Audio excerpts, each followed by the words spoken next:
So what we saw a couple of years ago is all the brands went shoo, and you had a bunch of retailers sitting there and said, thank you very much.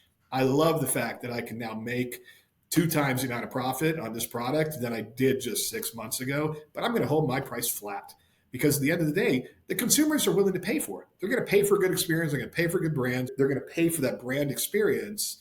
And I don't need to just throw money away because I'm getting a better deal on it.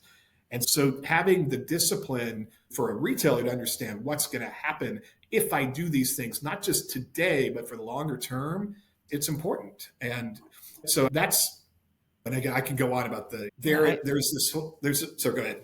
I was going to say, I just love that you're talking about this as a discipline, because I think that it really is that leaders are being, I think, pressured by market forces and what they perceive to be consumer behaviors to go down, but sticking with the pricing that is profitable and that makes sense in the market is what you're saying can be more profitable at the retail level. And this concept of when the prices are going down at wholesale, of keeping your prices steady in the market. I've been advising people to do this for a while. It's like your store isn't profitable yet. So if the product costs less money, this is a good thing. This means that you might make more money per transaction, which is what you need to not be in the red.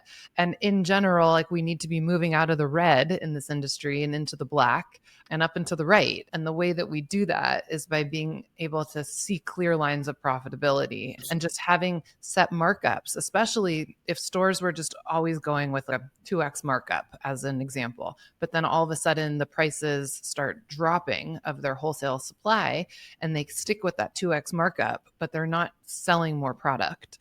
All of a sudden their profit is declining and they can't pay their staff, they can't pay their benefits, they can't pay their rent, because the same number of transactions and the same number of units are happening in the store, but they're making less dollars. And